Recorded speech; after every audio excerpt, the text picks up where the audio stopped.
ஜெபம் செய்வோம். கர்த்தரை துதிப்பதும் உன்னதமானவரே உமது நாமத்தை கீர்த்தனம் பண்ணுகிறதும் நல்லது. சூரியன் உதிக்கிற திசை தொடங்கி அது அஸ்தமிக்கிற திசை மட்டும் கர்த்தருடைய நாமம் துதிக்கப்படுவதாக. அன்பின் பரலோக பிதாவே, இந்த மாலை நேரத்திற்காக தேவனுக்கு நன்றி செலுத்துகிறோம். இந்த நாளின் பகல் முழுதும் கர்த்தர் எங்களை உமது கிருபையால் வழி நடத்தினீர். இந்த மாலை நேரத்திலும் உடைய சன்னிதானத்தில் வந்து உடைய வார்த்தைகளை தியானிக்கும்படி தேவரீர் தந்திருக்கிற இந்த உன்னதமான கிருபைக்காக உமக்கு நன்றி செலுத்துகிறோம். இந்த ஆராதனையிலும் பரிசுத்த ஆவியானவர் பிரசன்னராக இருப்பீராக. நீர் மகிமைப்படும் எங்களோடு கூட பேசும் வர தடைப்பட்ட ஒவ்வொருவரையும் கொண்டு வாரும். இதில் தனியார் பிரார்த்தனை தேவன் மகிமை எங்களோடு கூட இடைபடட்டும். இயேசுவின் நாமத்தில் ஜெபிக்கிறோம் நல்ல பிதாவே, ஆமென். ஆராதனை காரணமாகவும் தேவன் நாம மகிமைக்காகவும் நாம் யாவரும் எழுந்து நின்று கீதங்களும் கீர்த்தனைகளும் 465வது பாடலை பாடுவோம். நிர்பந்தமான பாவியாய் நான் இங்கே தேவன் இருக்கு. கீதங்களும் கீர்த்தனைகளும் 465.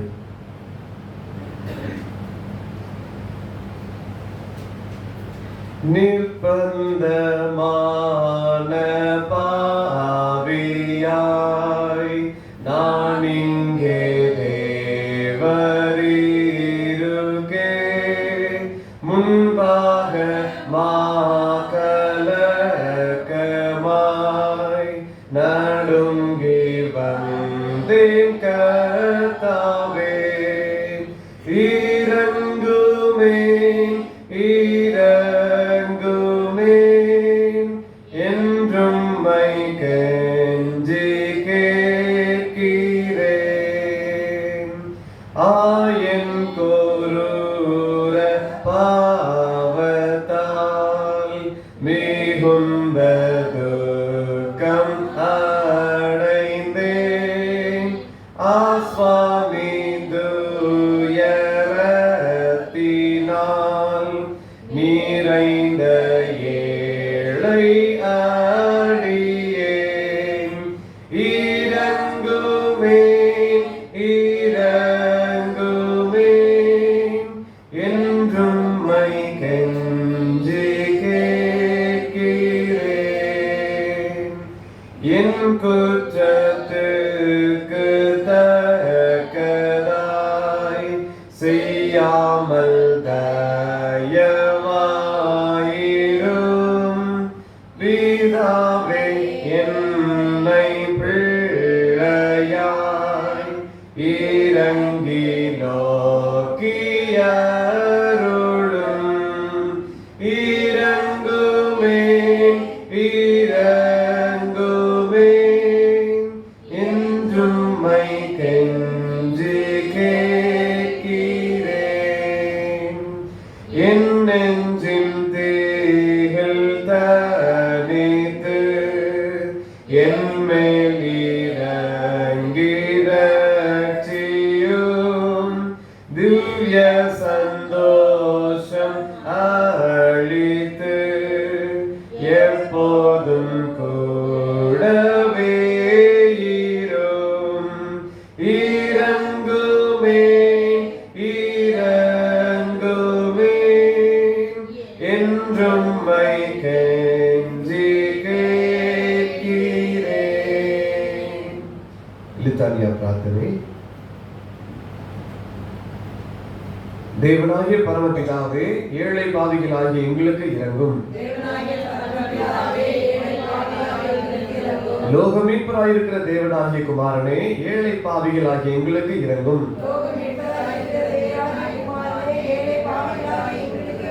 பிதாவிலும் குமாரனிலும் நின்று புறப்படுகிற தேவனாகிய பரிசுத்த ஆவியே, ஏழை பாவிகளாகிய எங்களுக்கு இரங்கும்.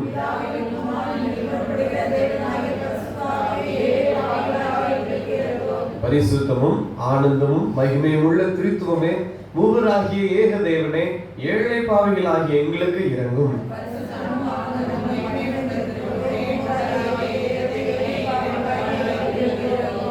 கர்த்தாவே, எங்கள் குற்றங்களையும் எங்கள் முன்னோர் குற்றங்களையும் நினையாதையும் எங்கள் பாவங்களுக்கு தக்க தண்டனை செய்யாதையும் தயவுள்ள கர்த்தாவே, எங்களுக்கு இறங்கி பொறுத்தருளும். மகா விலை உயர்ந்த இரத்தத்தால் மீட்டுக் கொண்ட உம்முடைய ஜனமாகிய எங்கள் மேல் என்றைக்கும் கோபமாயிராமல் இறங்கி பொறுத்தருளும். சகல தீமையிலும் ஆபத்திலும் நின்றும் பாவத்திலும் பிசாசின் தந்திரங்களிலும் விரோதங்களிலும் நின்றும் உம்முடைய கோபத்திலும் நித்திய ஆக்கினையிலும் நின்றும் இருதய குருட்டாட்டத்தில் நின்றும் அகந்தையிலும் வீண் பெருமையிலும் மாயத்திலும் நின்றும் பொறாமையிலும் பகையிலும் வர்மத்திலும் சகலவித அன்பு தாழ்ச்சியிலும் நின்றும் விபச்சாரத்திலும் மரணத்துக்கு ஏதுவான மற்ற எல்லா பாவத்திலும் நின்றும் உலகத்தினாலும் மாம்சத்தினாலும் பிசாசினாலும் வருகிற சகல வஞ்சகங்களிலும் நின்றும் இடியிலும் பெருங்காற்றிலும் நின்றும் பெருவாரி விஷ வியாதிகளிலும் பஞ்சத்திலும் நின்றும் யுத்தத்திலும் கொலையிலும் சடுதில் வரும் மரணத்திலும் நின்றும் சகலவித கலகத்திலும் அதிகாரிகளுக்கு விரோதமான கட்டுப்பாட்டிலும் தாய் நாட்டு துரோகத்திலும் நின்றும் சகலவித பொய் போதகத்திலும் வேத புரட்டலிலும் சபை பிரிவினையிலும் நின்றும் இருதய கடினத்திலும் உமது வசனத்தையும் கற்பனையையும் அசட்டை பண்ணும் துணிவிலும் நின்றும் தேவனுடைய பரிசுத்த வருடாவதார ரகசியத்தின் நிமித்தமும் பரிசுத்த பிறப்பு விருது சேதனத்தின் நிமித்தமும் முதல் ஞான ஸ்நானம் உபவாசம் சோதனையின் நிமித்தமும் தேவரீருடைய மனவேதனை இரத்த வேர்வை நிமித்தமும் முது சிலுவை பாடுகளின் நிமித்தமும் அருமையான மரணத்தின் நிமித்தமும் நீர் அடக்கம் பண்ணப்பட்டது நிமித்தமும் மகிமையோட உயிர்த்தெழுந்து பரமண்டலத்தில் ஏறினது நிமித்தமும் பரிசுத்தாவை வந்தது நிமித்தமும் துக்கப்படும் காலத்திலும் சுகப்படும் காலத்திலும் மரண வேளையிலும் நியாய தீர்ப்பு நாளிலும் கர்த்தராகிய தேவனே, பாவிகளாகிய எங்களுக்கு செவி கொடுக்க வேண்டும் என்று பிரார்த்திக்கிறோம். எங்கும் உள்ள பரிசுத்த சபையை சத்திய மார்க்கத்தில் நடத்தி ஆள வேண்டும் என்று எங்கள் குடியரசுத் தலைவரையும் மாநில ஆளுநர்களையும் நாடாழ்வோரையும் ஆசீர்வதித்து அவர்களை பரம ஞானத்தால் நடத்தியுள்ள வேண்டும் என்று சிறந்த உறுதியான அஸ்திபாரங்களின் மேல் அமைய முயற்சிகளால் எல்லா காரியங்களும் ஒழுங்காய் வகுக்கப்பட்டு நிலை பெற்றோம். பாராளுமன்றத்தையும் சட்ட சபைகளின் வேலைகளையும் நீர் ஆண்டு நடத்தி ஆசீர்வதித்துள்ள வேண்டும் என்று நீதிபதிகளையும் அலுவலர்களையும் வழி நடத்தி அவர்கள் நீதியை நடப்பிக்கவும் சத்தியத்தை பரிபாலனம் பண்ணவும் கிருபையுள்ள வேண்டும் என்று அலுவலர்கள் எல்லாருக்கும் ஞானத்தையும் தெளிந்த அறிவையும் ஏக சிந்தையையும் அருளி செய்ய வேண்டும் என்று எங்கள் தேசத்தை எல்லா மோசங்களிலும் விக்கினங்களிலும் தற்காத்து நிலத்திலும் நீரிலும் ஆகாயத்திலும் தற்பாதுகாப்புக்கு என்று நியமிக்கப்பட்டிருக்கும் படைகளை பாதுகாத்துள்ள வேண்டும் என்று பேராயர்கள் ஆயர்கள் உதவி ஆயர்கள் யாவருக்கும் வசனத்தை பற்றிய மெய் அறிவாகிய பிரகாசத்தை அளித்து அவர்கள் பிரசங்கத்தினாலும் நடக்கையினாலும் அவ்வசனத்தை தகுதியாய் பிரசித்தம் செய்து காண்பிக்கும்படி கிருபை செய்ய வேண்டும் என்று உம்முடைய ஜனங்கள் எல்லாரையும் ஆசீர்வதித்து காப்பாற்ற வேண்டும் என்று எல்லா நாடுகளுக்கும் ஒருமையையும் சமாதானத்தையும் ஒரே சிந்தையையும் அருளி செய்ய வேண்டும் என்று நாங்கள் உண்மையில் அன்பு கூர்ந்து உமக்கு பயந்து உமது கற்பனைகளின்படி ஜாக்கிரதையாய் நடக்க எங்களுக்கு நல்மனதை கொடுக்க வேண்டும் என்று உம்முடைய ஜனங்கள் எல்லாரும் ஒரு வசனத்தை சாந்தமாய் கேட்டு அன்புடனே உட்கொண்டு ஆவியின் கனிகளை கொடுக்கும்படி கிருபையை அதிகமாய் தந்துள்ள வேண்டும் என்று வழி தப்பி மோசம் போன யாவரையும் சத்திய வழியில் திருப்ப வேண்டும் என்று நிற்கிறவர்களை பலப்படுத்தி மன ஊக்கம் இல்லாதவர்களை தேற்றி ஆதரித்து விழுந்தவர்களை கை தூக்கி கடைசியில் சாத்தானின் கால்களின் கீழே நசுக்கி போட வேண்டும் என்று மோசத்திலும் வறுமையிலும் துன்பத்திலும் அகப்பட்ட யாவருக்கும் சகாயத்தையும் ஆறுதலையும் செய்ய வேண்டும் என்று நிலத்திலும் நீரிலும் ஆகாயத்திலும் பயணம் செய்கிற யாவரையும் பிரசவ வேதனைப்படுகிற பெண்கள் எல்லாரையும் சகல வியாதிக்காரரையும் குழந்தைகளையும் காப்பாற்றி காவலில் அடைபட்டவர்கள் சிறைப்பட்டவர்கள் யாவருக்கும் இரக்கம் செய்ய வேண்டும் என்று தாய் தந்தையில்லா பிள்ளைகளையும் கைம்பெண்களையும் திக்கற்றவர்கள் ஒடுக்கப்பட்டவர்கள் அனைவரையும் காத்து பராமரிக்க வேண்டும் என்று எல்லா மனுஷருக்கும் இரக்கம் செய்ய வேண்டும் என்று எங்களை பகைக்கிறவர்களுக்கும் துன்பப்படுத்துகிறவர்களுக்கும் அவதூறு பண்ணுகிறவர்களுக்கும் மன்னித்து அவர்கள் இருதயத்தை திருப்ப வேண்டும் என்று பூமியின் நற்பலன்களை அதன் காலத்தில் நாங்கள் அனுபவிக்கும்படி அவைகளை எங்கள் உபயோகத்துக்காக தந்து காப்பாற்ற வேண்டும் என்று எங்களுக்கு மெய்யான மனம் திரும்புதலை தந்து எல்லா பாவங்களையும் அஜாக்கிரதையையும் அறியாமையையும் மன்னித்து இந்த பரிசுத்த வசனத்தின்படி எங்கள் நடக்கையை சீர்படுத்துகிறதற்கு இந்த பரிசுத்த ஆவியின் கிருபையை அருளி செய்ய வேண்டும் என்று தேவனுடைய குமாரனே நாங்கள் வேண்டிக் கொள்கிறதை கேட்டருளும்.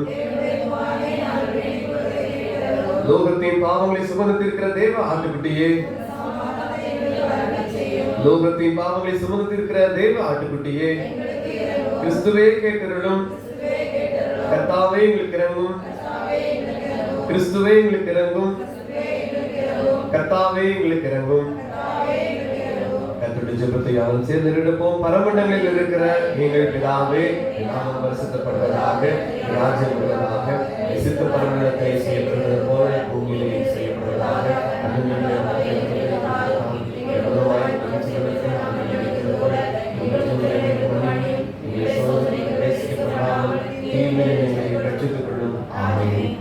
கர்த்தாவே, எங்கள் பாவங்களுக்கு தக்கதாக எங்களை தண்டியாதேயும். ஜெபம் செய்வோம். நொறுங்குண்ட இருதயத்தின் பெருமூச்சையும் துயரப்படுகிறவர்களின் விருப்பத்தையும் புறக்கணியாத தேவனே, இரக்கமுள்ள பிதாவே, துன்பங்களும் இடுக்கண்களும் எங்களை வருத்தும் போதெல்லாம் நாங்கள் நோக்கி செய்யும் ஜெபங்களை கிருபையாய் கேட்டருளும். உமது அடியாராகிய நாங்கள் எந்த உபத்திரவங்களினாலும் சேதப்படாமல் இந்த பரிசுத்த சபையில் எப்பொழுதும் உமக்கு ஸ்தோத்திரம் செலுத்தும்படியாக பிசாசும் மனிதரும் எங்கள் விரோதமாக நடப்பிக்கும் உபாய தந்திரங்கள் யாவும் தேவரீருடைய தயவுள்ள விசாரணையினாலே அவமாய் போகும்படி எங்கதராக இயேசு கிறிஸ்து நிமித்தம் கிருபை செய்தருளும். ஆமென்.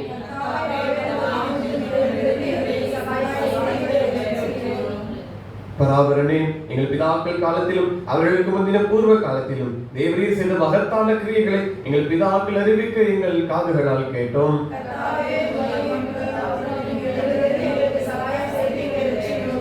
பிதாவுக்கும் குமாரனுக்கும் பரிசுத்த ஆவிக்கும் மகிமை உண்டாவதாக.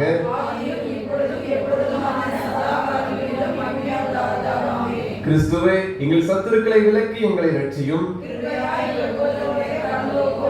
உருக்கமாய் எங்கள் மன விசாரங்களை பாரும். தயவாய் இரக்கத்துடன் எங்கள் ஜெபங்களை கேளும். கிறிஸ்துவே, இப்பொழுதும் எப்பொழுதும் செவி கொடுத்தருளும். கர்த்தாவே, உம்முடைய இரக்கத்தை எங்களுக்கு காண்பியும். ஜெபம் செய்வோம். பிதாவே, எங்கள் பலவீனங்களை இரக்கமாய் நோக்கி பார்த்து நியாயமாய் எங்களுக்கு வர வேண்டிய தீங்குகள் எல்லாவற்றையும் உமது நாமத்துக்கு மகிமை உண்டாக விலக்கி எங்களுக்கு நேரிடும் எல்லா துன்பங்களிலும் நாங்கள் உமது இரக்கத்தை பூரணமாய் நம்பி பற்றிக் கொள்வோம். உமக்கு கனமும் மகிமையும் உண்டாக எப்பொழுதும் மாசில்லாத பரிசுத்த நடக்க உள்ளவர்களாய் உம்மை சேவிக்கவும் கிருபை செய்ய வேண்டும் என்று எங்கள் உரை மத்தியஸ்தரும் காரியகர்த்தருமாகிய இயேசு கிறிஸ்துவின் மூலமாய் மனத்தாழ்மையோட வேண்டி கொள்கிறோம்.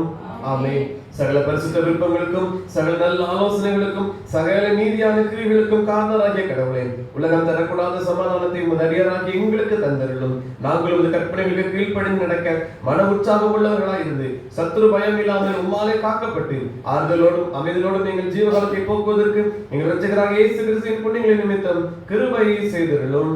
ஆமென். கர்த்தாவே, இளந்தகாரம் நீங்க வெளிச்சம் தந்து இந்த ராத்திரியில் நேரிடும் சகல மோசங்களுக்கும் விக்கனங்களுக்கும் மிகுந்த இரக்கத்தினால் எங்களை விலக்கி காக்க வேண்டும் என்று ஒரே குமாரனும் எங்கள் இரட்சகருமாக இயேசு கிறிஸ்துவின் அன்பின் நிமித்தம் வேண்டி கொள்கிறோம். ஆமென். இத்தருணத்தில் ஒருமனப்பட்டு உம்மை நோக்கி எங்கள் பொதுவான விண்ணப்பங்களை செய்ய எங்களுக்கு கிருபை அளித்த சர்வ வல்லமையுள்ள தேவனே, 2 பேராவது 3 பேராவது என் நாமத்தினாலே கூடி வரும் பொழுது அவர்கள் கேட்கிறவர்களை அருளிச்சேன் என்று வாக்குறுதி இருக்கிறீரே. கர்த்தாவே, உமது அடியாராகிய எங்களுக்கு வேண்டிய நன்மைகள் உண்டாக எங்கள் விருப்பங்களையும் வேண்டுதல்களையும் இப்பொழுது நிறைவேற்றி இம்மையிலேயும் சந்தித்து அறிகிற அறிவையும் மறுமையிலே நித்திய ஜீவனையும் எங்களுக்கு கட்டளையிட்டருளும். ஆமென். இப்பொழுதும் கர்த்தருடைய வார்த்தையை ராஜாக்களை குறித்து நாம் தொடர்ச்சியாக தியானிக்கிறோம்.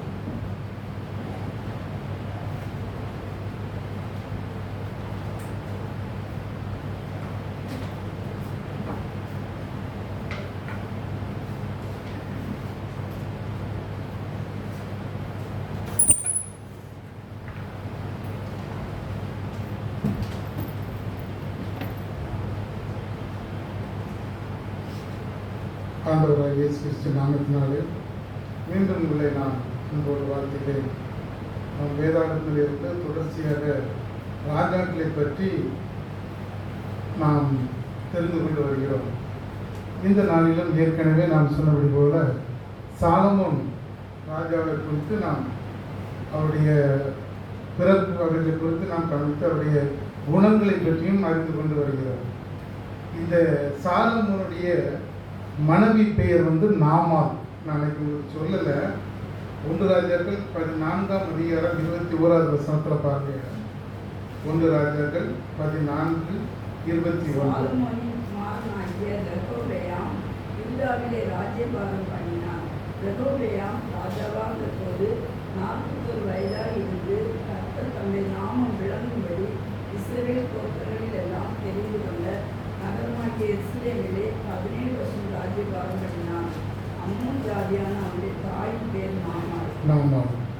இந்த சாலமோனுடைய மனைவி 31வது வசனத்தில் இதே போல அம்மன் புத்திரியானவருடைய பெயர் நாமால் என்பதாக இருக்கும். இந்த சாலமோன் வேதாகமத்திலே நீதிமொழிகள், பிரசங்கி, உன்னத பாட்டு போன்ற புத்தகங்களையும் எழுதியுள்ளார். இவருடைய குணங்கள் அப்படின்னு சொல்லி நம்ம ஏற்கனவே 2 குணங்களை நாம் தியானித்தோம். முதலாவது தகப்பனுடைய வார்த்தைக்கு கீழ்ப்படித்து யாரையெல்லாம் அழித்து போட சொன்னாரோ அவர்களையெல்லாம் அழித்து போட்ட ஒரு சாலமோன் அப்படின்னு பார்த்தோம். 2வது ஆண்டவரிடத்திலே என்னெல்லாமோ கேட்கலாம், ஆனால் என்ன செஞ்சாரு? ஞானத்தை மட்டுமே கேட்டார் என்பதாக பார்த்தோம். 3வதாக பார்த்தீங்கன்னா ஆண்டவரிடத்தில் இருந்து இவர் ஞானம், அது போகாதது ஆண்டவருடைய மகிமை, ஐஸ்வர்யம், புத்தி, மனோவிருத்தி போன்றவற்றையும் பெற்றுக்கொண்டார். கேட்டது ஞானம்தான், ஆனால் அது போக அவர் ஆண்டவருக்கு அநேக காரியங்களை கொடுக்கிறார். இவருக்கு தேவையான ஞானம் போதும், ஆனால் அவர் கொடுக்கிறார் ஐஸ்வர்யத்தை கொடுக்கிறார், மகிமையை கொடுக்கிறார், புத்தியை கொடுக்கிறார், மனோவிருத்தியை கொடுக்கிறார். அப்போ ஆண்டவரிடத்தில் சகல ஐஸ்வர்யங்களையும் அல்லது ஆசீர்வாதங்களையும் பெற்றுக்கொண்ட ஒரு ராஜா. 1 ராஜாக்கள் 4ஆம் அதிகாரம் 29வது வசனத்தில் பாருங்க. 1 ராஜாக்கள் 4ஆம் அதிகாரம் 29வது வசனம். தேவன் சாலமோனுக்கு மிகுதியான ஞானத்தையும் புத்தியையும் கடவுளை மனதத்தையான மனோவிருத்தியையும் கொடுத்தார். அதே போல 3ஆம் அதிகாரம் 12வது வசனம். உன் வார்த்தைகளின்படி செய்தேன், ஞானமும் உணர்வும் உள்ள இதயத்தை உனக்கு தந்தேன். இதுவே உனக்கு சரியானவன் உனக்கு முன் எழுந்ததும் இல்லை, உனக்கு சரியானவன் உனக்கு பின் எழும்புவதும் இல்லை. ஆண்டவர் அவனுக்கு அளவுக்கு அதிகமான ஞானத்தை கொடுக்கிறார். அவன் பெற்றுக்கொண்ட ஞானம், ஐஸ்வர்யம், கனம் எல்லாமே அவனுக்கு பெறுகின்றது. அப்போ ஆண்டவர்கிட்ட நம்ம கேட்கும்போது அநேக நேரங்களில் நம்ம என்ன கேட்குறோமோ அதற்கு மேலாகவே நம்மளுக்கு தருகின்றார். அப்போ நம்ம ஆண்டவர்கிட்ட நம்ம எப்படி கேட்கிறோம், என்ன கேட்கிறோம் என்பதை சரியாக நாம் புரிந்து கொள்ள வேண்டும். ஒரு பக்தர் ஒருத்தர் ஒரு பிரசிங்கர் ஒருத்தர் ஆண்டவர்கிட்ட ஒரு சைக்கிள் ஒன்று கேட்டாராம். ஆண்டவரே, நான் நடந்து போயே ஊழியம் செஞ்சுட்டு இருக்கேன், எனக்கு ஒரு சைக்கிள் வேணும் அப்படின்னு சொல்லி ப்ரேயர் பண்ணிகிட்டே இருந்திருக்கிறாரு. 1 வருடம் ஆகிட்டு ஆண்டவர் என்ன செய்யல, சைக்கிள் கொடுக்கவே இல்லை. அப்போ ஒரு நாள் ரொம்ப கோபத்திலேயே கேட்டேன், ஆண்டவரே நான் சைக்கிள் தானே கேட்டேன், பைக் கூட கேட்கலையே, ஏன் எனக்கு தர மாட்டேங்கிங்க அப்படின்னு சொல்லி கொஞ்சம் கோபத்தோடு கேட்டுருக்காரு. ஆண்டவர் சொன்னாராம், நீ சைக்கிள் கேட்டா, ஆனால் என்ன சொல்லலை, நீ என்ன பிராண்டு வேணும்னு சொல்லலை. ஹீரோ சைக்கிள் இருக்கு, ஹெர்குலஸ் இருக்கு, பிஎஸ்ஏ இருக்கு, இப்படி பலதரப்பட்ட சைக்கிள் இருக்கு, நீ அதை என்ன சில கேட்கலன்னு சொன்னாராம். அப்புறம் தான் இவர் அதை உணர்ந்து ஆண்டவர்கிட்ட கேட்டிருக்காரு. அப்போ நம்மளும் ஜபிக்க போது பர்டிகுலராக எது வேணும் என்பதை ஆண்டை குறிப்பாக கேட்க வேண்டும். ஜபத்தில் எதுலையோ கேட்கக்கூடாது. எதை நம்ம கேட்கின்றோமோ அதை ஆண்டவரோடு சரியாக கேட்டுக்கொள்ள வேண்டும். அப்படி சரியாக கேட்கலன்னா அந்த பற்றி நம்மளுக்கு என்ன செய்யாது, நடக்க காலதாமதம் ஆகலாம். அப்போ தெளிவாக நம்ம என்ன சொன்னோம், ஆண்டவர்கிட்ட இவர் எப்படி கேட்டாரோ, சாலமோன் ஞானம் வேணும்னு கேட்டாரோ, அதே போல நம்மளும் என்ன செய்யணும், நம்மளுக்கு தேவை மட்டும் ஆண்டவர்கிட்ட கரெக்டாக சொன்னோம்னா ஆண்டவர் அதையும் கொடுப்பார், அதுக்கு மேலானதையும் தருவார். 4வது பாருங்க, நல்ல ராஜ்யபாரத்தை தேவன் கொடுத்தார். சாலமோனுக்கு நல்ல ராஜ்யபாரம். ஏன்னா அதுக்கு முன்னாலே இருந்த சவுல், தாவீதெல்லாம் பார்த்தீங்கன்னா யுத்தத்திலேயே தான் காலத்தை கழிச்சிருப்பாங்க. ஆனால் இவருடைய காலத்தில் யுத்தம் இல்லை, மக்கள் சந்தோஷமாக வாழ்ந்தார்கள், மகிழ்ச்சியாக இருந்தார்கள். அப்போ இவருடைய காலத்துள்ளவே நல்ல ஒரு ராஜபாரத்தை ஆண்டவர் கொடுத்திருந்த 1 ராஜாக்கள் 5:4 நீங்க வாசிப்பீங்கன்னா, ஆனாலும் இப்பொழுதோ என் தேவனாகிய கர்த்தர் எங்கும் எனக்கு இளைப்பாறுதலை தந்தார், விரோதியும் இல்லை, இடையூறும் இல்லை. எனக்கு இளைப்பாறுதல், விரோதியும் இல்லை, எந்த விதமான இடர்பாடுகளும் எனக்கு இல்லை. அதே போல 1 ராஜாக்கள் 4:24 பாருங்க. நதிக்கு புறத்தில் இருக்கிற இப்சாம் முதற்கொண்டு ஆசாம் மற்றும் உள்ள எல்லாவற்றையும் நதிக்கு இப்புறத்துள்ள சகல ராஜாக்களையும் ஆண்டு வந்தான். அவனை சுற்றியும் சமாதானமாய் இருந்தது. அவனை சுற்றி எங்கும் சமாதானம் இருந்தது. அப்ப யுத்தமே நடக்கல. ஏன்னா யூத மக்களும் இஸ்ரேல் மக்களும் இந்த சாலமோனுடைய காலத்தில் தான் மகிழ்ச்சியாக வாழ்ந்தார்கள். எந்த பிரச்சனையும் இல்லை. ஆண்டவர் ஒரு நல்ல ராஜபாரத்தை இவனுக்கு கொடுத்திருந்தார். அப்ப நல்ல ராஜபாரத்தை பெற்ற இவன் அதை கடைசி வரை கொண்டு போனாரா அப்படிங்கிறத நம்மளுக்கு பிரச்சனை. ஏன்னு சொல்லிட்டு ஆண்டவர் நல்ல சமாதான ஒரு வாழ்க்கை, எந்த விரோதமும் இல்லை, எந்த பகையும் இல்லை, எந்த இடையூறும் இல்லை, அப்படி ஒரு ராஜ்யத்தை கொடுத்திருந்தார். இது அடுத்து அவருடைய குணம். 5வதாக பார்த்தீங்கன்னா தேவனுடைய ஆலயத்தை சிறப்பாக கட்டினார். ஏன்னா தாவி தான் கட்டணும்னு நினைச்சாரு, ஆண்டவர் அவர் கட்ட விடலை. ஏன்னா நீ நினைச்ச யுத்தத்துல நிறைய ரத்தத்தை சிந்தினதுனால உன் கைகளினால் ஆலயம் கட்டப்படக்கூடாதுன்னு சொல்லி அவருடைய மகனுக்கு தான் இந்த வாய்ப்பை கொடுக்கிறார். இந்த சாலமோன் என்ன பண்றார், அந்த தேவாலயத்தை அழகாக கட்டி முடிக்கிறார். 1 ராஜாக்கள் 5-6 அதிகாரங்களே நீங்க பார்த்தீங்கன்னா இந்த ஆலயத்தை குறித்ததான எல்லா செய்தியும் இருக்கும். எங்கெங்கிருந்து மரங்கள் எல்லாம் கொண்டு வரப்பட்டது, ஆசாரிகள் எங்கிருந்து வந்தாங்க, பொருட்கள் எப்படி கிடைத்தது என்பதான எல்லா செய்திகளும் இருக்கும். 6ஆம் அதிகாரம் 2வது வசனத்துல பாருங்க. சாலமோன் ராஜா கர்த்தருக்கு கட்டின ஆலயம் 60 முழ நீளமும் 20 முழ அகலமும் 30 முழ உயரமுமாய் இருந்தது. இப்போ ஆலயத்தினுடைய அளவு சொல்லியாச்சு, மிகப்பெரிய ஆலயம். அப்ப ஆலயத்தை கட்டிட்டு அவனுக்கு கட்டுன வாய்ப்பை கொடுத்தாங்க. அதையும் கட்டுறாரு, அரண்மனை கட்டுறாரு, அவன் மனைவிக்கு ஒரு வீடை கட்டுறாரு, எல்லாமே கட்டுறாரு. 14வது வசனத்துல பாருங்க. அப்படியே சாலமோன் ஆலயத்தை கட்டி முடித்தான். 38 பாருங்க. 11ஆம் வருஷம் போர் என்னும் 8ஆம் மாதத்திலே அந்த ஆலயம் முழுவதும் சகல திட்டத்தின்படியே ஒரு பங்கும் குறையாமல் கட்டி முடிந்தது. ஒரு பிரச்சனை இல்லாமல், ஒரு சின்ன சரிவுட இல்லாமல் சட்டத்திட்டத்தின்படி இந்த ஆலயம் அழகாக நேர்த்தியாக கட்டி முடிக்கப்பட்டது. இப்போதான் ஆலய பிரதிஷ்டையும் ஆண்டவர் சிலர் பண்ண வைக்கிறாரு. 8ஆம் அதிகாரத்துல நீங்க பாத்தீங்கன்னா 27வது வசனத்தை வாசிங்க. தேவன் மெய்யாகவே பூமியிலே வாசம் பண்ணுவார்கள். இதோ வானங்களும் வானாதி வானங்களும் உன்னை கொள்ளாதே. நான் கட்டின இந்த ஆலயம் எம்மாத்திரம். அதுல நீங்க 27ல கிட்டத்தட்ட 66 வசனம் வரை நீங்க பாத்தீங்கன்னா அந்த தேவாலயத்தினுடைய பிரதிஷ்டை தான் இருக்கும். என்ன பண்றாரு இவர் ஆண்டவர்கிட்ட, ஆண்டவரே இந்த ஆலயத்தில் நீங்க தங்கி இருக்கணும், இங்க ஏற்படுகிற விண்ணப்பங்கள் என்ன அதுக்கு சரியான பதில் கிடைக்கணுங்கிற மாதிரி ஆண்டவர்கிட்ட வேண்டிக்கிறார். கிட்டத்தட்ட 66 வசனம் வரை நீங்க பாத்தீங்கன்னா இந்த கதைகளே தான் வந்து கொண்டிருக்கும். ஆலயத்தை பிரதிஷ்டை பண்ணுவது ஆண்டவருடைய ஆலயத்தினுடைய மகிமைக்காக இவர் ஆண்டவர்கிட்ட கேட்கிற விண்ணப்பங்கள் எல்லாம் இருக்கும். ஒரு 53வது வசனத்தை பாருங்க. கர்த்தராகிய ஆண்டவரே, நீர் எங்கள் பிதாக்களை எகிப்திலிருந்து புறப்பட பண்ணும்போது உன்னுடைய தாசனாகிய மோசேயை கொண்டு சொன்னபடியே தேவரீர் பூமியின் சகல ஜனங்களிலும் அவர்களை உமக்கு சுதந்திரமாக பிரித்தெடுத்தீரே என்று விண்ணப்பம் பண்ணினார். ஒவ்வொன்றுக்கும் ஆண்டவர் பிரேயர் பண்றது. அப்ப ஆண்டவருடைய அந்த ஆலயம் மகிமையால் நிறைந்திருந்தது. அப்படிப்பட்ட ஒரு தேவாலயத்தை கட்டி இருந்தார். அப்ப ஆலயத்தை வர்ற நாம எப்படி இருக்கிறோம்? நம்ம ஆண்டவருக்கு பிரியமா இருக்கிறோமா, இல்லை சும்மா ஏனதோனு வர்றோமா? ஏன்னா அந்த ஆலயத்துல அவ்வளவு மகிமை இருக்கு. எந்த ஆலயத்துக்கு நம்ம போய் பிரேயர் பண்ணா கூட அந்த ஆலயத்துல கர்த்தருடைய மகிமை இருப்பதை நாம் அறிந்து கொள்ள முடியும். உபாகமம் 16ஆம் அதிகாரம் 17வது வசனத்தை பாருங்க. உபாகமம் 16:17. ஏற்கனவே இதை பற்றி உங்களுக்கு சொல்லி இருக்கிறேன். ஆனாலும் அவர்கள் கர்த்தருடைய சந்நிதியில் வெறும் கையோடே வராமல் உன் தேவனாகிய கர்த்தர் உனக்கு அருளின ஆசீர்வாதத்திற்கு தக்கதாக அவனவன் தன் தன் தகுதிக்கு ஏற்றபடி காணிக்கையை கொண்டு வர கடவன். கண்டிப்பாக நிச்சயம் நம்ம ஆண்டவருடைய பாதத்துக்கு வரும்போது நம்மளுடைய திறமைக்கு ஏற்ற போகும். எனக்கு எவ்வளவு இருக்கோ அதுல ஒரு பகுதி நம்ம நிச்சயம் காணிக்கையாக கொண்டு வர வேண்டும் என்பதும் இந்த ஆலயத்திலே குறிப்பிடப்பட்டுள்ளது. அடுத்த குணமாக 6வது குணமாக பார்த்தீங்கன்னா அநேக தேசங்களில் இருந்து இவர் தேடப்பட்டவர். இவருடைய ஞானத்தை, இவருடைய அறிவை அறிந்தவர்கள் எல்லாருமே இவரை நேரடியாக பார்த்து தரிசிக்க வேண்டும் என்று வந்தவர்கள். 1 ராஜாக்கள் 10ஆம் அதிகாரத்தில் 24-25வது வசனத்துல பாருங்க. 1 ராஜாக்கள் தேவன் அருளிய ஞானத்தை கேட்கிறதற்காக சகல தேசத்தாரும் அவன் முக தரிசனத்தை தேடினார்கள். அவனுடைய முக தரிசனத்தை தேடினார்கள். அடுத்து தொடர்ந்து வாசிங்க. வருஷா வருஷம் அவரவர் தங்கள் காணிக்கையாகிய வெள்ளி பாத்திரங்களையும் பொற்பாத்திரங்களையும் வஸ்திரங்களையும் ஆயுதங்களையும் தங்க வர்க்கங்களையும் குதிரைகளையும் கோவேறு கழுதைகளையும் கொண்டு வருவார்கள். இவரை பார்க்க ஒரு சும்மா யாரும் வரல பாருங்க, விலை உயர்ந்த பொருட்களையா கொண்டு வராங்க.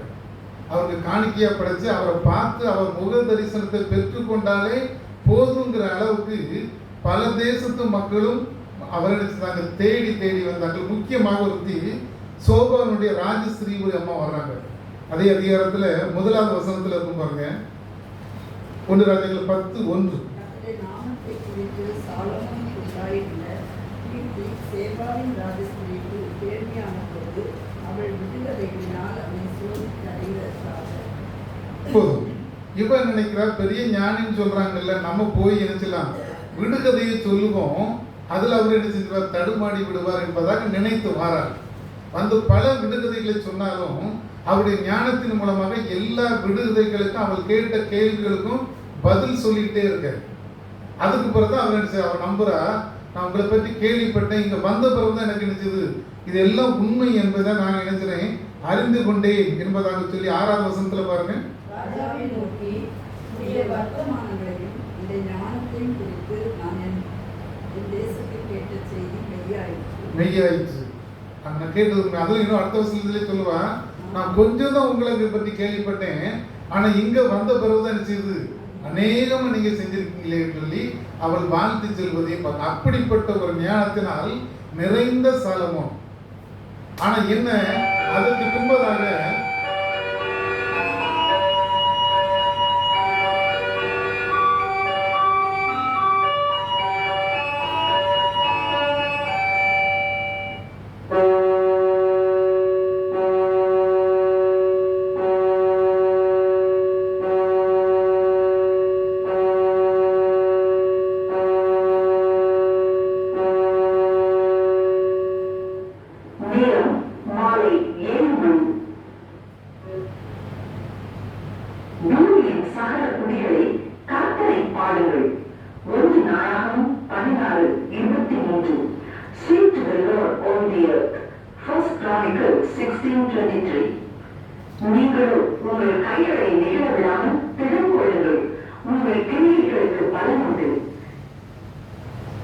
இப்படிப்பட்ட சாலமோன் ஆண்டவரை விட்டு விலக ஆரம்பித்தான்.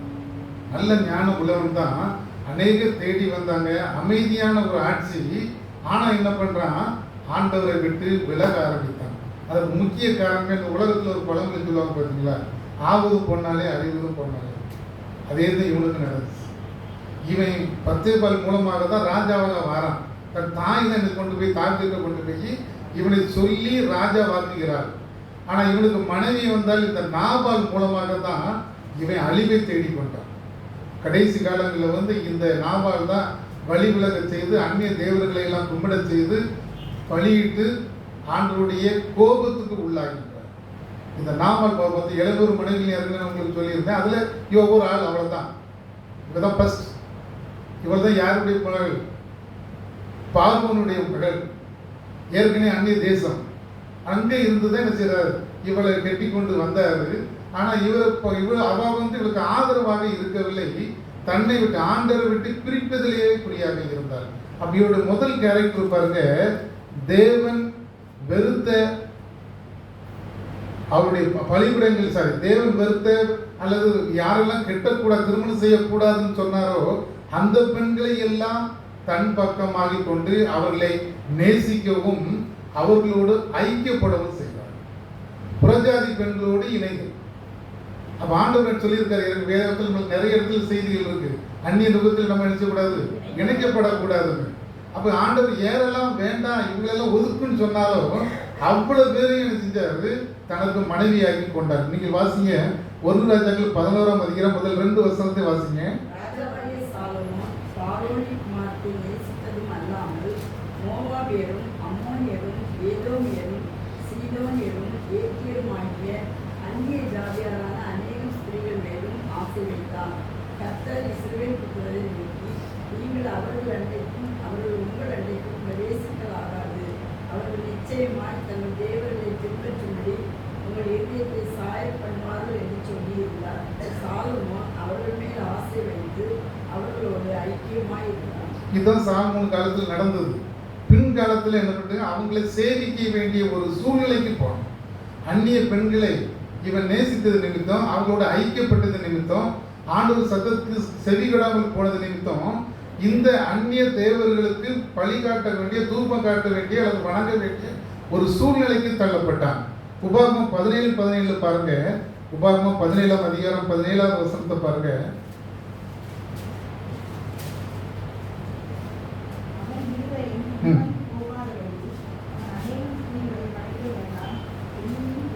போதும், அநேக ஸ்திரீகளை படைக்க வேண்டாம், வேண்டான்னு சொல்றாங்க. இது கிறிஸ்தவர்களுக்கான அறிவுரைகள் அப்படி வரும்போது அந்நிய ஸ்திரீகள் வேண்டாம் என்பதாக இந்த வசனத்தில் நெகேமியா பாருங்க. நெகேமியாவுடைய புத்தகம் 13:27 பாருங்க.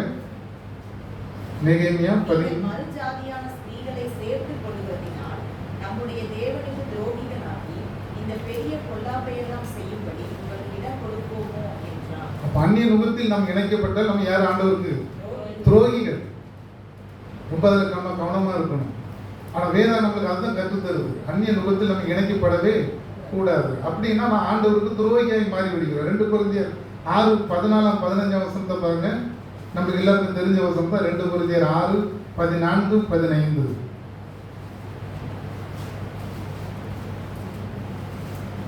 அந்நிய நுகத்தில் இணைக்கப்படாதிருப்பீர்களாக. அந்நிய நுகத்திலே அவிசுவாசியுடன் இணைக்கப்படாதிருப்பீர்களாக. நீதிக்கும் அநீதிக்கும் சம்பந்தம் எது? ஒளிக்கும் இருளுக்கும் ஐக்கியம் எது? கிறிஸ்துவுக்கும் பேரியாளுக்கும் இசை வைத்து அவிசுவாசியுடனே விசுவாசிக்கு பங்கேற்று. அப்ப நம்ம என்ன செய்யக்கூடாது? இவர்களோடு இணைக்கப்படக்கூடாது. சாலமோன் முதல்ல அந்த தப்பை தான் பண்றார். அநேக பெண்கள் எல்லாமே அந்நிய ஸ்திரீகள். அவனுடைய குலத்தில் உள்ள ஸ்திரீகளே கிடையாது. எங்க பெண் எடுக்கக்கூடாதுன்னு ஆண்டவர் சொல்றாரோ அதே இடத்துல 2 முறை எச்சரிக்கப்பட்டார். பின்னால் அது வருது. அதெல்லாம் எச்சரிக்கையெல்லாம் அவர் கேட்டா கூட ஆண்டவருடைய செல்ல சத்தத்திற்கு செவி சாய்க்காமல் அல்லது ஆண்டவருக்கு கீழ்ப்படியாமல் தனக்கு தேவையான பெண்களை தேடிக்கொண்ட இந்த ராஜா. 2வது பாருங்க, வேறு தெய்வங்களுக்கு வழிபாடு செய்தவன். ஆண்டவருடைய மெய்யான தேவனை விட்டு விட்டு அங்கிருந்து விலகி யாரை தெய்வமாக ஏற்றுக்கொள்ள கூடாதோ அவர்களுக்கு எல்லாம் நினைக்கிறான் தெய்வ வழிபாடு. 1 ராஜாக்கள் 11ஆம் அதிகாரம் 4-5 வசனத்துல பாருங்க. சாலமோன் வயது சென்றபோது அவருடைய மனைவிகள் அந்த இருதயத்தை அந்நிய தேவனை பின்பற்றும்படி சாயப்படினார்கள். அதனால் அவருடைய இருதயம் அவன் தரப்பனாய தாவீதின் இருதயத்தைப் போல தன் தேவனாகிய கர்த்தரோடே உத்தமமாய் இருக்கவில்லை. சாலமோன் சீதோனியரின் தேவியாகிய அஸ்தரோத்தையும் அம்மோனியரின் அருவருப்பாகிய மில்கோவையும் பின்பற்றினான். 2 பேர் முக்கியமான ஆட்கள். 1 அஸ்தரோத், சீகோனின் தேவியாக அஸ்தரோத்தையும், அடுத்தது அம்மோனியரின் அருவருப்பாகிய மில்கோவையும் என்ன செய்யான்? வழிபட ஆரம்பித்தார். சொன்னேன் பார்த்தீங்களா? அவருடைய மனைவி தான் இதுக்கு முதல் காரணம்.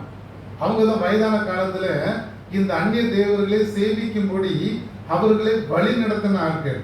அப்போ பாருங்க, ஆண்டவருடைய சமூகத்தை விட்டு கொஞ்சம் கொஞ்சமா பிரிஞ்சு முதல் மனைவிகளை சேர்த்து அந்த மனைவிகள் மூலமா தான் அவனுக்கு அடுத்த சோதனை. அவங்க தான் அந்நிய தேவர்களை வழிபட செய்கிறாங்க. அப்போ அவன் என்ன, ஆண்டவரை விட்டு கொஞ்சம் கொஞ்சமாக வழி விலகி போயிடான். 2 கொரிந்தியர் 6ஆம் அதிகாரம் ஏற்கனவே பார்த்துதான். 2 கொரிந்தியர் 6:17-16 16, 17, 18. 2 கொரிந்தியர் 6:17 சம்பந்தம் இல்லை. நான் அவர்களுக்குள்ளே வாசம் பண்ணி அவர்களுக்குள்ளே உலாவி அவர்கள் தேவனாய் இருப்பேன், அவர்கள் என் ஜனங்களாய் இருப்பார்கள் என்று தேவன் சொன்னபடி நீங்கள் ஜீவனுள்ள தேவனுடைய ஆலயமாய் இருப்பீர்களே. ஆனபடியால் நீங்கள் அவர்கள் நடுவிலிருந்து புறப்பட்டு பிரிந்து போய் அசுத்தமானதை தொடாதீர்கள் என்று கர்த்தர் சொல்கிறார். அசுத்தமானவர்களை தொடக்கூடாது. அவங்களுக்கு சம்பந்தமே வேண்டாம்னு சொல்றாரு. ஆனா இவர் என்ன பண்றாரு? இந்த அஸ்தரோத்தையும் மில்கோவையும் நினைச்சாரு, வழிபட ஆரம்பிக்கிறார். ஆண்டவர் தான் தெய்வம். ஏன்னா தாவீது எல்லா காரியங்களையும் ஆண்டவர்கிட்ட கேட்டு கேட்டு கேட்டு தான் செய்தார்.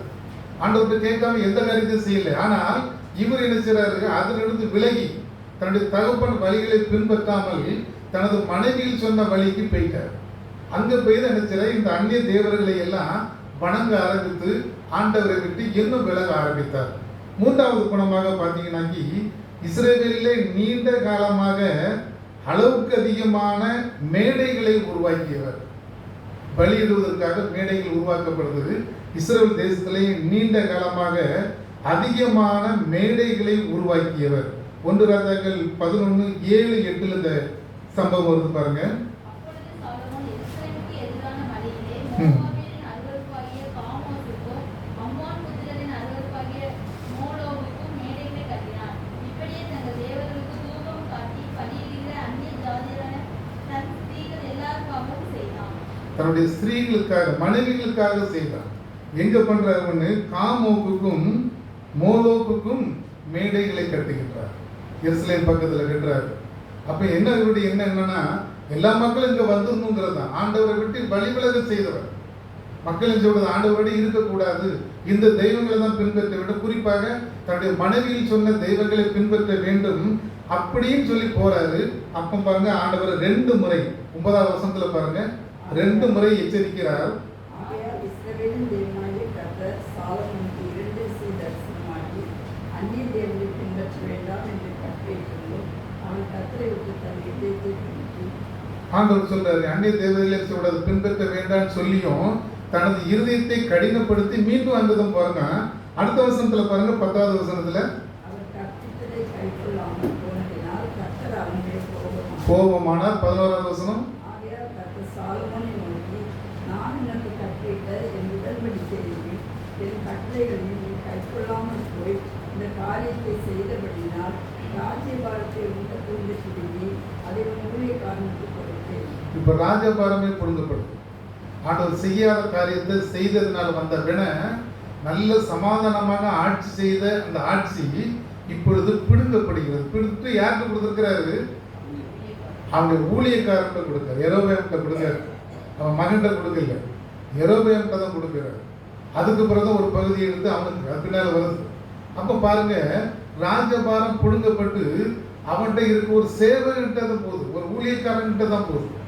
அப்ப நம்ம ஆண்டவரை விட்டு வழி விலகும் போது ஆண்டவர் சில நேரங்களில் நம்மளுக்கு கொடுத்த ஐஸ்வர்யத்தையோ அல்லது ஆசீர்வாதங்களோ பிடுங்க முடியும். நம்ம நினைக்கிறவர்கள் ஆண்டவர் நம்மளுக்கு தந்துட்டாரு, இனி பிடுங்க மாட்டாருன்னு. இங்க பிடுங்கப்பட்டிருக்கு. நல்லா கொடுத்த ராஜ்யம், சமாதானமாக இருந்த ராஜ்யத்தை ஆண்டவர் அவன் கையில இருந்து நினைச்சாரு. 2 முறை எச்சரித்தார். எச்சரிப்பின் சத்தத்தையும் கேட்காதனால ராஜ்யபாரம் அவனை விட்டு விலகி போயிடுச்சு. அடுத்த ஒரு குணாதிசயத்தை பார்த்தீங்கன்னா, இஸ்ரேல் மக்களை கொடூரமாக ஆட்சி செய்தார். ஏன்னா ஆட்சி பறிபோக போகுதுன்னு தெரிஞ்சுட்டு அவன் தப்பா போகுதுன்னு தெரியுது. அதனால ஆண்டவரை பின்பற்றுகிறவர்கள்லாம் விட்டு கொடூரமான ஒரு ஆட்சி. வசனத்தை வாசிங்க. 1 ராஜாக்கள் 12:4 பாருங்க. உன்னுடைய தகப்பன் பாரமான நுகத்தை எங்கள் மேல் வைத்தார். இப்போதும் நீர் உன்னுடைய தகப்பன் சுமத்தின கடினமான வேலையையும் அவர் எங்கள் மேல் வைத்த பாரமான நுகத்தையும் லகுவாகும். அப்பொழுது உன்னை சேவிப்போம் என்றார். எங்களுக்கு லகுவாக்கும்னு கேட்குறாங்க, ஆனால் கொடூரமாக தான் இருக்கிறான். மக்களை கொடுமைப்படுத்துறான். அது இப்போது பின்ன அந்த வேத ஆராய்ச்சி புக்குகளில் பார்த்தீங்கன்னா, அதிகமாக வரி பணத்தை வாங்கினான், ஏவல் வேலைகள் செய்வதற்கு இவர்களை தவறாக பயன்படுத்தினான்னு சொல்லி இருக்கும். அல்லது சின்ன சின்ன கலகத்தை ஏற்படுத்துறது, மக்கள் சமாதானமாக இருக்க விடுறது கிடையாது, கடுமையான வேலை வாங்குறது, அவங்களுக்கு ஒரு பக்கத்தில் அமைதியாக மகிழ்ச்சியாக இருக்க விடுறதே கிடையாது. அப்படி மக்களை கொடுமைப்படுத்தினான். இதை நம்ம ஏற்கனவே 1 சாமுவேலில் பார்த்தோம். 1 சாமுவேல் 8ஆம் அதிகாரத்தில் சாமுவேல் தீர்க்கதரிசிட்ட மக்கள் எல்லாரும் எங்களுக்கு ராஜா வேணும்னு கேட்குறாங்க. அப்போ அவருக்கு கொஞ்சம் மனசு கஷ்டப்பட்டு ஆண்டவர்கிட்ட போய் கேட்குறாரு, ஜனங்களாம் ராஜா கேட்குறாங்களா, நான் என்ன பண்ணுறதுன்னு. ஆண்டவர் அவன் கேட்குறபடி நீ சொல்லு, ஆனால் ராஜா என்ன நடக்கும் என்பதை சொல் என்று சொல்லி 1 சாமுவேல் 8ஆம் அதிகாரம் 11வது வசனத்திலிருந்து அதுக்கு பின்னால் வரக்கூடிய வசனங்கள்லாம் பார்க்கலாம். அவங்க சொல்லியிருப்பாங்க, உங்களை எல்லாம் கடுமையாக நடத்துவான், உங்கள் ஆண் மக்களை எல்லாம் என்ன செய்வான், தேருக்கு முன்னால் ஓடுவதற்கு கூட்டிட்டு இருக்கிற பெண்களை எல்லாம் சமையலுக்கு பயன்படுத்திடுவான். அப்படி ஒவ்வொரு உங்களுக்கு தலையீட்டுகளிலே இருக்கணும், அவங்களுக்கு கொடுக்க வேண்டியது வரும். 10ல் உங்களுக்கு தசமபாகம் கொடுக்கணும். உங்களை கொடுமையாக நடத்துவான்னு ஆண்டவர் எச்சரிக்கை செய்தோம். அந்த ஜனங்கள் என்ன சொன்னாங்க, எங்களுக்கு ராஜா வேண்டும்னு சொன்னாங்க. அன்னைக்கு நடந்த நிகழ்ச்சி எல்லாமே இப்போ நடக்க ஆரம்பிச்சு. சாலமோன் என்ன பண்றாரு, எல்லாருமே கொடுமையாக நடத்த ஆரம்பித்தார். அப்ப ஜனங்களின் கதையில் ஒரு ஆரம்பத்தில் பார்த்தீங்கன்னா நல்ல மகிழ்ச்சியோடு இருந்தார்கள். ஆனால் கடைசியில் என்ன செய்யல, கஷ்டப்பட்டு போனார்கள். இவருடைய ஆட்சி வேண்டாம் அப்படிங்கிற ஒரு சூழ்நிலைக்கு வந்து விட்டார்கள். ஏன்னா ஒரு குணத்தை மட்டும் நம்ம பார்ப்போம். அடுத்தது வந்து பார்த்தீங்கன்னா நான் சொல்றது 5வது நினைக்கிறேன். 5வதுல பார்த்தீங்கன்னா பரம்பரை ஆசீர்வாதங்களை இழந்து விட்டான். நிறைய ஆசீர்வாதங்கள் அவனுக்கு இருந்துச்சு. ஆனால் எல்லா ஆசீர்வாதங்களையும் அவன் வைத்துக் கொள்ளாமல் தன்னுடைய ஆட்சி கஷ்டப்பட்டது நிமித்தம் அல்லது தவறாக நடந்தது நிமித்தம் தன்னுடைய ஆட்சியை இழக்க வேண்டி அதனுடைய ஆசீர்வாதங்களை எல்லாம் இழந்து போக வேண்டிய ஒரு சூழ்நிலை. 1 ராஜாக்கள் 11ஆம் அதிகாரம் 34-36 வசனத்தை பாருங்க. ஆனாலும் ராஜ்யபாரம் முழுவதையும் நான் அவன் கையெழுத்து எடுத்துக் கொள்வதில்லை.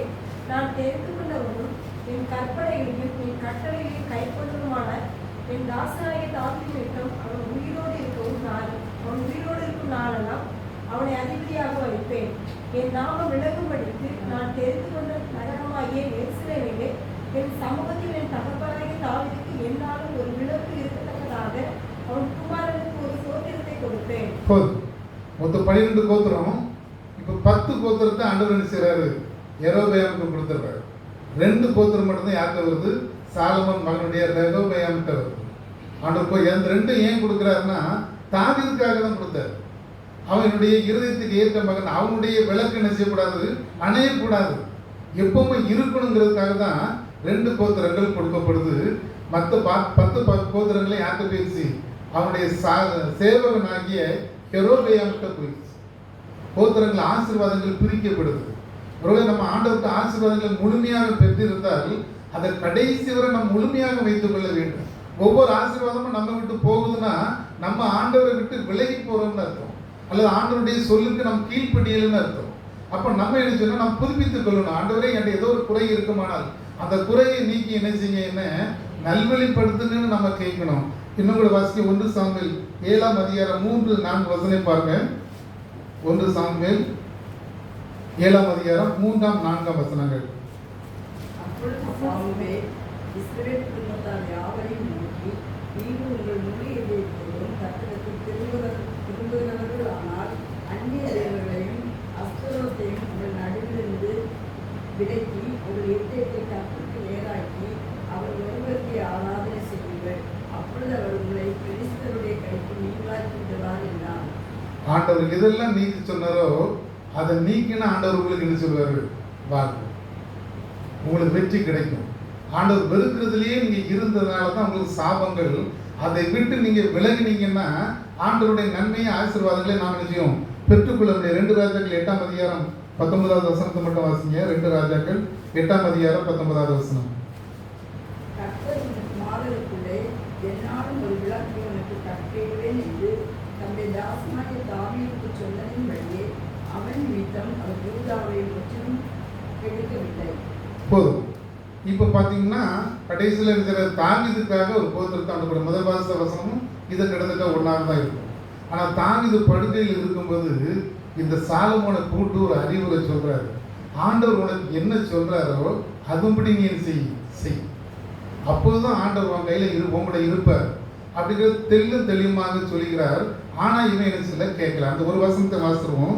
1 நாளாகமம் 28ஆம் அதிகாரம் 9வது வசனத்துல பாருங்க. கடைசி பகுதி கூட போட்டு பார்த்தா போதும். 1 நாளாகமம் 28ஆம் அதிகாரம் 9ஆம் வசனத்துல நீ அவரை தேடினால் உனக்கு தென்படுவார். இது யார் சொல்றா? தாவீது தன் மகன்கிட்ட கூட்டு சாலமோன்ட்ட சொல்றாரு, நீ அவரை தேடினால் உனக்கு தென்படுவார், நீ அவரை விட்டு விட்டால் அவர் உன்னை என்றென்றைக்கும் கைவிடுவார். இது அவர் கடைசியை சொன்ன வார்த்தை. மகன்கிட்ட கூட்டு சொல்றாரு, ஆண்டவர் நீ செஞ்சிடாத, விட்டுறாத, என்னைக்கு நினைச்சிக்க, நீ நினைக்கும் போல ஆண்டவர் நினைச்சு உனக்கு தென்படுவார். நீ அவரை விட்டு விட்டால் அவர் உன்னை செஞ்சிருவாரு, என்றென்றைக்கும் கைவிடுவார். இதுதான் கடைசியை சொல்ற கூட்டம் சொல்லி அவர் ஆசீர்வதிக்காரு. ஆனா இந்த முதல் வசனம் நம்ம கேரக்டர் பார்க்கும்போது அவன் தகப்பன் சொன்னபடி எல்லா காரியத்தையும் செய்தாருன்னு சொன்னேன். இப்ப முடிவு பாருங்க, பரிதாபமா இருக்கும். ஆரம்பத்தில் அதிகமான ஞானத்தை பெற்ற சாலமோன் முடிவில் வந்து பார்த்தீங்கன்னா எல்லாமே இவனுக்கு எழுது ஞானம் அற்ற ஒரு நிலைமை, மோசமான ஒரு நிலைமை. நல்ல மக்களால் பாராட்டப்பட்டவன், அநேகர் வந்து தேடி வந்தாங்க. ஆனா ஆண்டவருடைய சமூகத்தை தனது மனைவி நிமித்தமாக விலகி போனதனால் முடிவு பரிதாபமாக போய்விட்டது. அதுதான் அந்த வசனத்தினோடு வாசிக்கிறேன். நீ அவரை தேடினால் உனக்கு தென்படுவார், நீ அவரை விட்டு விட்டால் அவர் உன்னை என்றென்றைக்கும் கைவிடுவார். இதை நம்மளுக்கு ஆக்கிக்கொள்ளும் இதே வசனத்தை. நாம ஆண்டவரை டெய்லி தினமும் தேடும்போது ஆண்டவர் நம்முடையே இருப்பார், நம் கண்ணில் தென்படுவார். ஒருவேளை நம்ம ஆண்டவரை மறந்து விட்டால் நம்மளுக்கு என்னதான் ஆண்டவர் நம்ம கைவிடுவார். அப்படிப்பட்ட ஒரு சூழ்நிலைகளுக்கு நம்ம போகாத அளவுக்கு ஆண்டவர் நம்மளை ஆசீர்வதிக்கும்படி நாம் ஜெபிப்போம். கர்த்தர் நம்மளை ஆசீர்வதிப்பார்.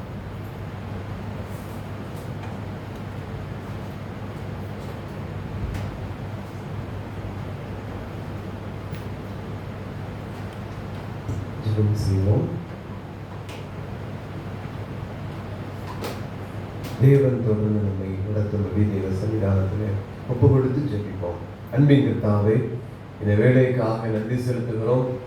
இந்த நாளிலும் நம்முடைய சன்னிதானத்தில் வந்து ராஜாவை குறித்து, ராஜாக்களை குறித்து ஒவ்வொரு காரியங்களாக எங்களுடைய வாழ்வின் அனைவரே காரியங்களை நாங்கள் சிந்தித்து பார்க்க தேவன் உதவி செய்து கொண்டிருக்கிறீர். ஸ்தோத்திரம். சாலமோனை குறித்து, அவருடைய முன்னான வாழ்வை குறித்து நாங்கள் திரும்பி பார்க்கிறோம்.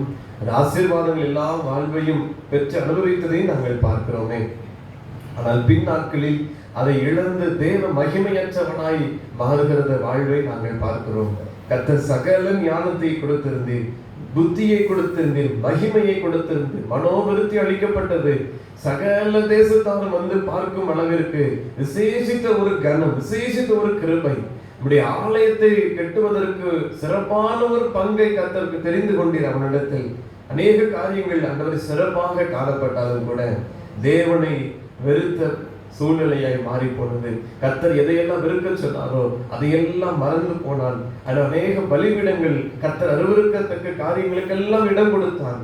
ஆண்டவரே, ஆசீர்வாதத்தை இழந்து போகிறதை, சந்ததிக்கு வாக்கு பண்ணப்பட்ட ஆசீர்வாதத்தை கூட இழந்து போகிறதை பார்க்கிறோம்.